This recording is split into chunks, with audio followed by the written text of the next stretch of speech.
ನಮ್ಮ ಸೋದರ ಸಮಾನರಾಗಿರ್ತಕ್ಕಂಥ ನಮ್ಮ ಕನ್ನಡ ರಕ್ಷಣಾ ವೇದಿಕೆಯ ತಾಲೂಕು ಅಧ್ಯಕ್ಷರಾಗಿರ್ತಕ್ಕಂಥ ಹುಸೇನ್ ಅವರು ಅವ್ರ ಹುಟ್ಟುಹಬ್ಬ ಆಚರಿಸ್ಕೊಳ್ತಾ ಇದ್ದಾರೆ.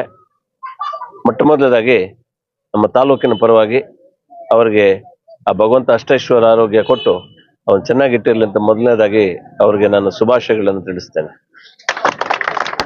ಇವತ್ತು ಈ ಒಂದು ಹುಸೇನ್ ಅವರ ಒಂದು ಕಾರ್ಯವೈಖರಿ ಹೇಳ್ಬೇಕಾದ್ರೆ ನಾವು ಗಡಿ ಭಾಗದಲ್ಲಿದ್ದೀವಿ. ಗಡಿ ಭಾಗದಲ್ಲಿದ್ದು ಇವತ್ತು ಕನ್ನಡವನ್ನ ಪ್ರಸರಿಸ್ತಕ್ಕಂಥ ಕೆಲಸವನ್ನ ಪ್ರತಿಯೊಬ್ಬ ಕನ್ನಡಿಗರು ಕೂಡ ಇವತ್ತು ಮಾಡಬೇಕಾಗಿದೆ. ಕನ್ನಡದ ಒಂದು ಅಳಿವುಗಳು ನಮ್ಮ ಕೈಯಲ್ಲಿದೆ. ಇವತ್ತು ಏನು ಹಿರಿಯರೆಲ್ಲ ಹೇಳಿದ್ದಾರೆ, ಯಾರು ನಮ್ಮ ಕುವೆಂಪು ಅವರು, ಕನ್ನಡಕ್ಕಾಗಿ ಕೆಲಸ ಮಾಡು, ನಿನ್ನ ಕೈ ಕಲ್ಪವೃಕ್ಷವಾಗ್ತದೆ ಅಂತ. ಇವತ್ತು ಕನ್ನಡವನ್ನ ಉಳಿಸಿ ಬೆಳೆಸಿರ್ತಕ್ಕಂಥ ಮಹಾನ್ ಚೇತನಗಳು, ಮಹಾನ್ ಸಾಹಿತಿಗಳು ಹುಟ್ಟು ಹೋಗಿರ್ತಕ್ಕಂಥ ನಾಡು. ಇವತ್ತು ಅವರು ಬಿಟ್ಟು ಹೋಗಿರ್ತಕ್ಕಂಥ ಕನ್ನಡವನ್ನ ಉಳಿಸ್ತಕ್ಕಂಥ ಜವಾಬ್ದಾರಿ ನಮ್ಮ ಮೇಲಿದೆ.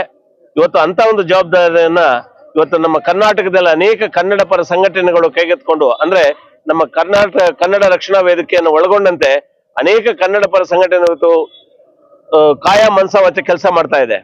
ಇವತ್ತು ಸಾರ್ವಜನಿಕರಾಗಿ ನಾವು ಮಾಡ್ಬೇಕಾಗಿರ್ತಕ್ಕಂಥದ್ದೇನು, ಯಾವ್ದಾದ್ರು ಒಂದು ಕನ್ನಡಕ್ಕೆ, ಒಂದು ಕನ್ನಡದ ವಿಚಾರದಲ್ಲಿ ಏನಾದ್ರೂ ಏರ್ಪೇರಾದ್ರೆ ಅಥವಾ ಕನ್ನಡದ ಒಂದು ಹಕ್ಕುಗಳಿಗೆ ಏನಾದ್ರು ಚ್ಯುತಿ ಬಂದ್ರೆ ಅದು ಕನ್ನಡ ಪರ ಸಂಘಟನೆಗಳಿದೆ, ಅದು ಅವ್ರು ನೋಡ್ಕೊಳ್ತಾರೆ ಅಂತಕ್ಕಂಥ ಒಂದು ಉದಾಸೀನ ಮನೋಭಾವನ ಬೇಡ. ಅದು ಕನ್ನಡ ಅಳಿವುಗಳು ನಮ್ಮ ಕೈಲಿದೆ. ಅದು ಯಾವುದೇ ಒಂದು ಚ್ಯುತಿ ಬಂದಾಗ ಅದ್ರ ವಿರುದ್ಧ ನಾವು ಹೋರಾಡ್ತಕ್ಕಂಥದ್ದು ಪ್ರತಿಯೊಬ್ಬ ಸಾರ್ವಜನಿಕರ ಕನ್ನಡಿಗರ ಒಂದು ಜವಾಬ್ದಾರಿ ಆಗಿದೆ. ನಮ್ಮ ಹುಸೇನ್ ಅವ್ರ ಬಗ್ಗೆ ಹೇಳ್ಬೇಕಾದ್ರೆ, ಏನು ಕೊರೋನಾದಿಂದ ಕೂಡ ನಾನು ನೋಡ್ತಾ ಇದ್ದೀನಿ, ಬಹುಶಃ ಆ ಕೊರೋನಾ ಸಮಯದಲ್ಲೂ ಕೂಡ ಏನು ಸಾರ್ವಜನಿಕರು ಬಹಳ ತೊಂದರೆಗೆ ಒಳಗಾಗಿದ್ರು, ಅವ್ರ ಕೈಯಲ್ಲಾದಂತ ಒಂದು ಸಹಾಯಸ್ತವನ್ನು ನೀಡಿ ಅವರ ಬೆಂತಟ್ಟಿ ಒಂದು ಆತ್ಮಸ್ಥೈರ್ಯವನ್ನು ಅವರನ್ನು ತುಂಬಿರ್ತಕ್ಕಂಥ ನಾನು ಕಂಡಿದ್ದೀನಿ. ಇವತ್ತು ದೃಶ್ಯ ಮಾಧ್ಯಮಗಳಲ್ಲಿ, ಇವತ್ತು ಪತ್ರಿಕಾ ಮಾಧ್ಯಮಗಳಲ್ಲಿ ನೋಡ್ತಾ ಇದೀವಿ. ಇವತ್ತು ಗಡಿ ಭಾಗದಲ್ಲಿ ಕನ್ನಡವನ್ನ ಪ್ರಶಸ್ತಕ್ಕಂಥ ಒಂದು ಕೆಲಸವನ್ನ ಅವ್ರು ಏನ್ ಮಾಡ್ತಾ ಇದ್ದಾರೆ, ನಿಜವಾಗ್ಲೂ ಕೂಡ ಅಂತ ಒಂದು ಕನ್ನಡ ಪರ ಸಂಘಟನೆಗಳಿಗೆ ನಮ್ಮ ಅಧ್ಯಕ್ಷರು ನಾವೆಲ್ಲರೂ ಕೂಡ ಕೈ ಜೋಡಿಸ್ಬೇಕಾಗಿದೆ. ನಮ್ಮ ಕನ್ನಡ ತನ ಉಳಿದಾಗ ಮಾತ್ರ ನಮ್ಮ ತನ ಉಳಿಲಿಕ್ಕೆ ಸಾಧ್ಯ. ಹಾಗಾಗಿ ಕನ್ನಡವನ್ನ ಉಳಿಸುವಂತ ಕೆಲಸವನ್ನು ನಾವೆಲ್ಲರೂ ಕೂಡ ಮಾಡೋಣ. ಇವತ್ತೇನ್ ನಮ್ಮ ಹುಸೇನ್ ಅವರು ಒಂದು ಒಳ್ಳೆ ಒಂದು ಕೆಲಸಗಳನ್ನ, ಕನ್ನಡ ಪರ ಕೆಲಸಗಳನ್ನ ಮಾಡ್ತಾ ಇದ್ದಾರೆ, ಅವ್ರು ನಾವು ಕೈ ಜೋಡಿಸೋಣ.